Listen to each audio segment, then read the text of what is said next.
अनंतनाग के कापरान इलाके में सुरक्षा बलों को बड़ी कामयाबी। हिजबुल मुजाहिदीन का आतंकी कमांडर निस्सार खांदे ढेर। अभी भी कुछ आतंकी छिपे हुए हैं। सेना का ऑपरेशन ऑल आउट जारी। मुठभेड़ में 3 जवान और एक आम नागरिक जख्मी हुए। जम्मू कश्मीर के शोपियां में एक बार फिर गैर कश्मीरियों पर हमले की कोशिश। अगलार जैनापुरा इलाके में आतंकियों ने 2 गैर कश्मीरी मजदूरों पर ग्रेनेड से हमला किया। इस हमले में दोनों मजदूर मामूली रूप से जख्मी हुए हैं। इलाके की घेराबंदी कर तलाशी अभियान चलाया जा रहा है। बिहार के पूर्णिया जिले के रहने वाले मजदूर दिलखुश का शव आज उनके गांव पहुंचेगा। गुरुवार की देर रात बड़गाम जिले में ईंट भट्टे पर काम करने वाले दिलखुश को आतंकियों ने निशाना बनाया, जिसमें उनकी मौत हो गई थी। कश्मीर में टारगेट किलिंग पर गृह मंत्रालय में अमित शाह के साथ बड़ी बैठक में गृह मंत्री अमित शाह कश्मीर में आतंक पर सख्त दिखे। कहा, सख्ती से निपटा जाए, खुफिया और सुरक्षा दायरा बढ़ाया जाए, ऐसे इलाके चुने जाएं जहां ऐसी वारदात हो सकती है। जम्मू कश्मीर में लगातार बढ़ रहे टारगेट किलिंग के चलते लगातार कश्मीरी पंडितों का पलायन बढ़ रहा है। बड़गाम के शेखपुरा में 20 से 30% कश्मीरी पंडितों के परिवार पलायन कर चुके हैं। जम्मू कश्मीर विचार मंच जम्मू कश्मीर में हो रही कश्मीरी पंडितों और गैर कश्मीरियों की हत्या के विरोध में आज विरोध प्रदर्शन करेगा। सुबह 10 से शाम 5 बजे तक दिल्ली के जंतर मंतर में धरना देंगे। घाटी में टारगेट किलिंग के खिलाफ और कश्मीरी पंडितों के समर्थन में आई आम आदमी पार्टी कल दिल्ली में जंतर मंतर पर प्रदर्शन करेगी। कश्मीर के शोपियां इलाके में एक प्राइवेट गाड़ी में हुए धमाके में एक सैनिक की जान चली गई और 2 अन्य सैनिक गंभीर रूप से घायल हो गए। तीनों जवान एक सैन्य ऑपरेशन में हिस्सा लेने के लिए जा रहे थे। चंडीगढ़ में अमित शाह से मिलेगा मूसेवाला का परिवार। गृह मंत्री आज चंडीगढ़ और पंचकुला जा रहे हैं।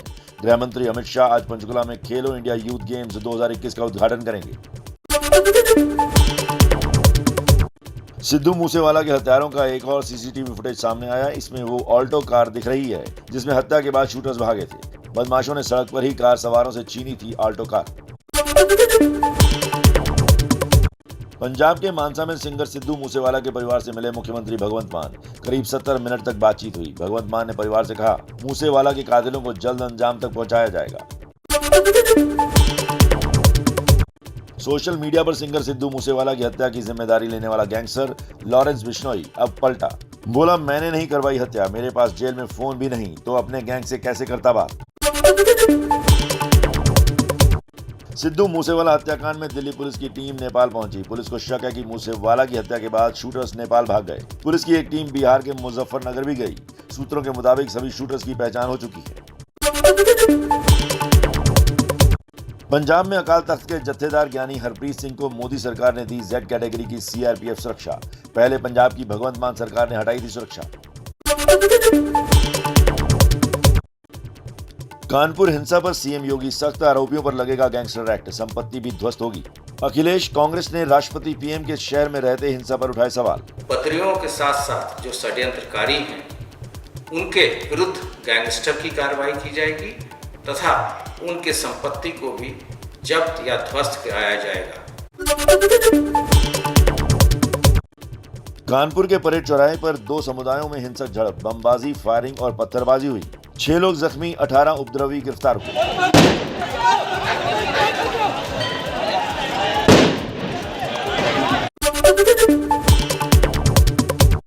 यूपी के कानपुर में जुमे की नमाज के बाद हिंसक झड़प। बीजेपी प्रवक्ता नूपुर शर्मा के बयान के विरोध में मुस्लिम समुदाय ने परेड चौराहे पर बंद कराई दुकानें, तो 2 समुदाय के बीच हो गई पत्थरबाजी।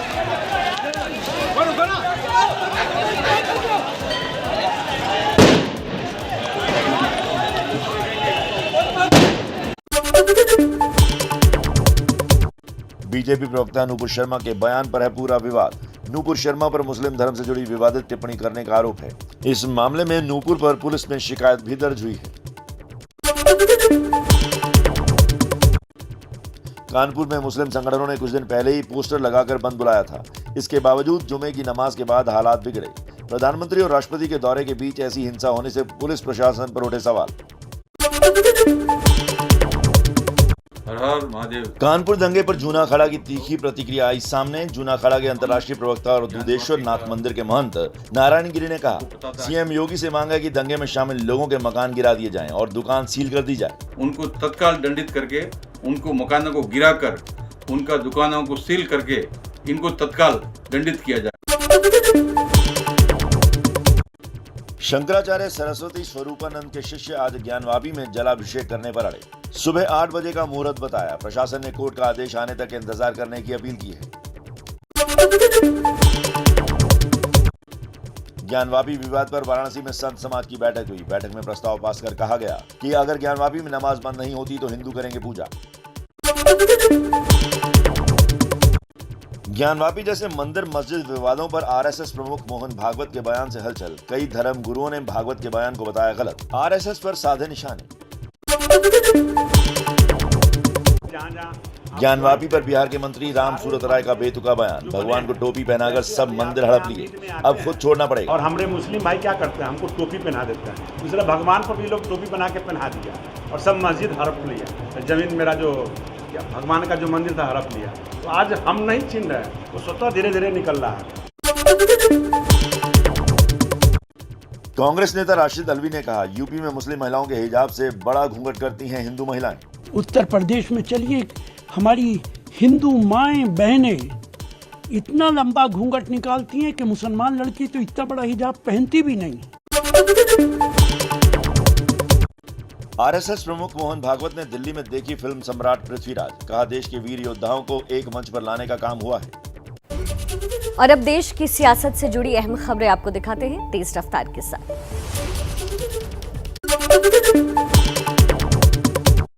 सूत्रों के मुताबिक राहुल गांधी ने कुलदीप बिश्नोई से बात की है। राहुल विदेश दौरे से लौटने के बाद कुलदीप बिश्नोई से मिल सकते हैं। हरियाणा में राज्यसभा की एक सीट पर जीत के लिए फंसा है पेच। राज्यसभा चुनाव के लिए वोटिंग 10 जून को होनी है। एबीपी न्यूज के सूत्रों के मुताबिक माकन ने नाराज चल रहे हरियाणा कांग्रेस के विधायक कुलदीप बिश्नोई से खुद बात की। माकन के मुताबिक कुलदीप बिश्नोई ने उन्हें उनके पक्ष में वोट करने का भरोसा दिलाया है। रायपुर में रुके हरियाणा के कांग्रेस विधायकों का पहला वीडियो आया सामने। रायपुर में आज कांग्रेस विधायकों की संख्या 29 हो जाएगी। राज्यसभा सीट के लिए कांग्रेस के उम्मीदवार अजय माकन भी मेफेयर होटल पहुंचे। भारतीय जनता पार्टी भाजपा को जानो कार्यक्रम के तहत राष्ट्रीय अध्यक्ष आज शाम 4 बजे दिल्ली में स्थित 7 देशों के दूतावासों के प्रमुखों से बातचीत करेंगे।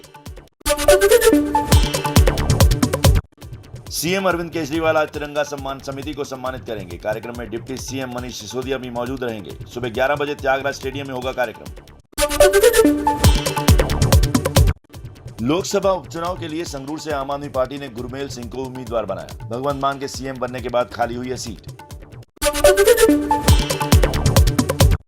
मुख्य चुनाव आयुक्त राजीव कुमार आज उत्तराखंड के चमोली में सबसे दूर पोलिंग बूथ डुमक गांव पहुंचे। राजीव कुमार और उत्तराखंड चुनाव आयुक्त 18 किलोमीटर पैदल चढ़ाई कर डुमक गांव पहुंचे। कानपुर की जनसभा में मोदी ने विपक्षी पार्टियों पर फिर छोड़े परिवारवाद वाले निशाने। देश के कोने कोने में ये परिवारवादी मेरे खिलाफ अब एकजुट हो रहे हैं। वो इस बात से भी नाराज है कि क्यों देश का युवा परिवारवाद के खिलाफ मोदी की बातों को इतना गंभीरता से ले रहा है। आजमगढ़ लोकसभा सीट उपचुनाव के लिए समाजवादी पार्टी ने उम्मीदवार का ऐलान किया। बीएसपी के पूर्व सांसद बलिहारी बाबू के बेटे सुशील आनंद को बनाया प्रत्याशी। अब डिंपल यादव को रामपुर से उम्मीदवार बनाए जाने की चर्चा। प्रयागराज में बीजेपी के कार्यक्रम में बत्ती गुल होने की तस्वीरें वायरल। मोदी सरकार के 8 साल पूरा होने का कार्यक्रम था, लेकिन 20 मिनट तक नहीं आई लाइट। बीजेपी सांसद और पूर्व मंत्री कार्यक्रम में पहुंचे थे। नेशनल हेराल्ड केस में कांग्रेस सांसद राहुल गांधी को प्रवर्तन निदेशालय ने नया सम्मन भेजा। 13 या 14 जून को पेश हो सकते हैं राहुल। विदेश में होने की वजह से पहले पेशी नहीं हो पाई। इस केस में सोनिया गांधी को भी भेजा गया है सम्मन। बिहार में जातीय गणना कराने के मुख्यमंत्री नीतीश कुमार के फैसले के खिलाफ राज्यसभा सांसद गोपाल नारायण सिंह। कहा, इससे बिहार का विकास रुकेगा। बीजेपी नहीं चाहती है जातीय भेदभाव। समाज हमारा एक है, हम लोग समाज को लेके चलना चाहते हैं। भारतीय जनता पार्टी की एक मेन पॉलिसी है कि समाज को जोड़ के हम चलेंगे। इसमें न ऊंच है न नीच है। सोनिया गांधी के बाद अब प्रियंका भी कोरोना संक्रमित हुई। लखनऊ के कार्यक्रम में शामिल हुई थी। खुद को घर में आइसोलेशन में रखा। प्रियंका ने कहा, कोरोना के लक्षण गंभीर नहीं है। झारखंड के मुख्यमंत्री हेमंत सोरेन को हाईकोर्ट से झटका। हाईकोर्ट ने सोरेन के खिलाफ जांच वाली याचिका को खारिज करने से मना किया। 10 जून को अगली सुनवाई। खनन पट्टे को मंजूरी देने और शेल कंपनियों के लेन देन को लेकर सोरेन के खिलाफ की गई है जांच की मांग। सीबीआई कोर्ट से कार्ति चिदम्बरम को बड़ा झटका। चीनी वीजा घोटाले मामले में कार्ति चिदम्बरम की अग्रिम जमानत याचिका खारिज हो गई। हरियाणा के रोहतक में बीजेपी प्रदेश कार्यालय के बाहर सरकार की रोजगार पॉलिसी के खिलाफ पैरा ओलंपिक खिलाड़ियों ने प्रदर्शन किया। पैरा ओलंपिक खिलाड़ी विनोद मलिक के निकले आंसू। रोजगार न मिलने से दर दर भटक रहे हैं खिलाड़ी। मेरे 2 छोरी है, वो भूखे मरने लायक नहीं है, उनको रोटी देने वाला कोई नहीं।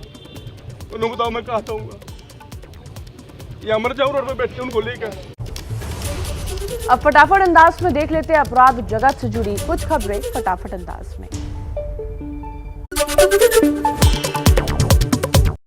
हैदराबाद में चलती कार में नाबालिग लड़की से रेप का आरोप भी 5 नाबालिगों पर लगा है। पुलिस में शिकायत के मुताबिक लड़के लड़की को मर्सिडीज कार में बाहर लेकर गए थे।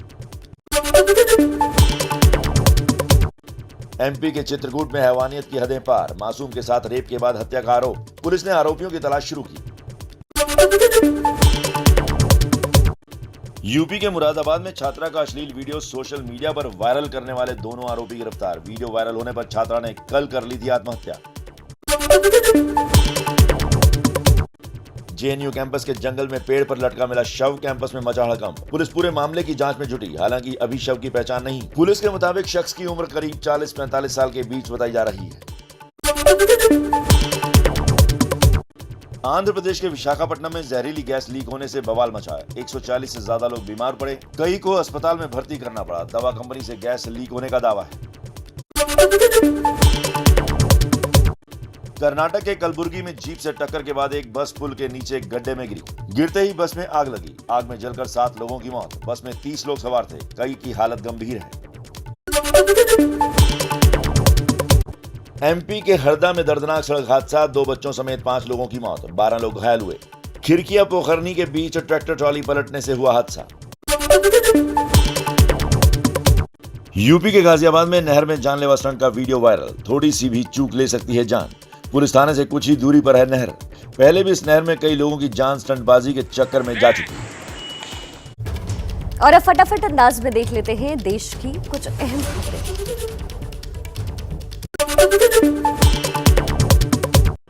राष्ट्रपति रामनाथ कोविंद के 4 दिवसीय यूपी दौरे का आज दूसरा दिन है। आज कानपुर में merchant chamber of Uttar Pradesh के 90वें वर्ष के समारोह को संबोधित करेंगे। आज ही वो गोरखपुर में गीता प्रेस के शताब्दी समारोह में भी भाग लेंगे। राष्ट्रपति रामनाथ कोविंद ने कानपुर देहात में अपने पैतृक गांव परोंख पहुंचकर अपनी मातृभूमि को झुककर किया प्रणाम। तस्वीरें आई सामने। रविवार को फेज 3 सेक्शन पर सुबह 6 बजे से चलेगी दिल्ली मेट्रो। यूपीएससी प्री परीक्षा की वजह से डीएमआरसी का फैसला। आम दिनों में सुबह 8 बजे से चलती है मेट्रो। असम मेघालय बॉर्डर पर तेज बारिश के बाद आफत। जोराबाट के NH-37 पर जैसे आ गई बाढ़।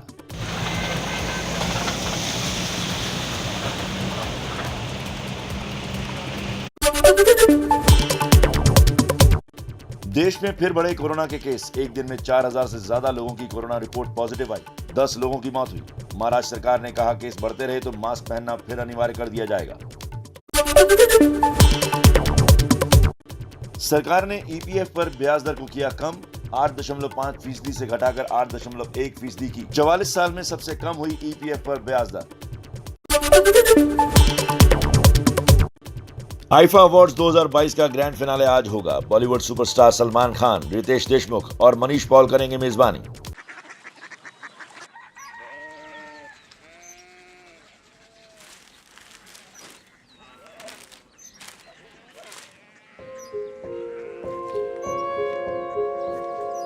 बाबा बाबा Korea city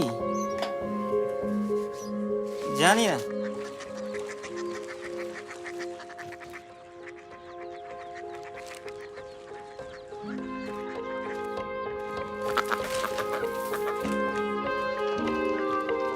Korea city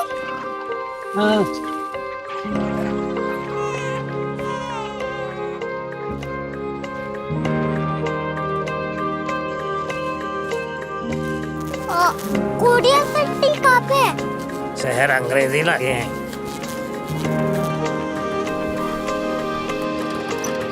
Korea city.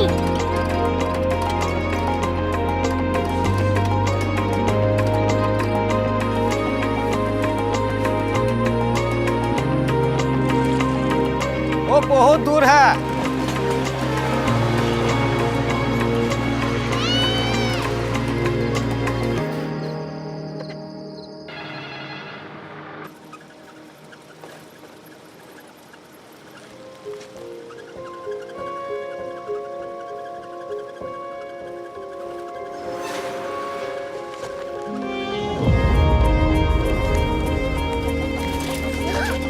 Korea city.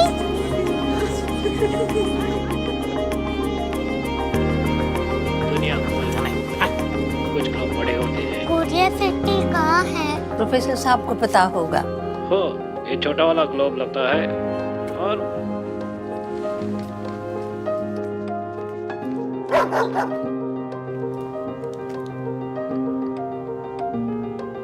पता नहीं, मेरी बेटी से जाके मिल लो, शायद उसे मालूम हो।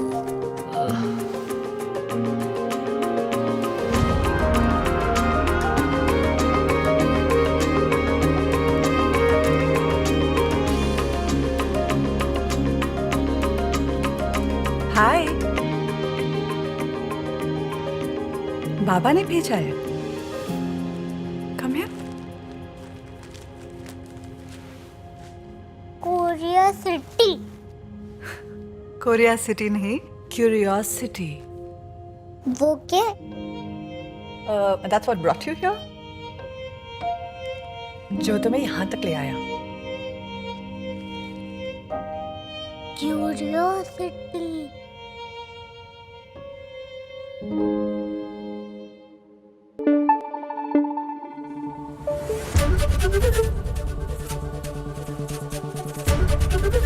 एबीपी न्यूज आपको रखे आगे।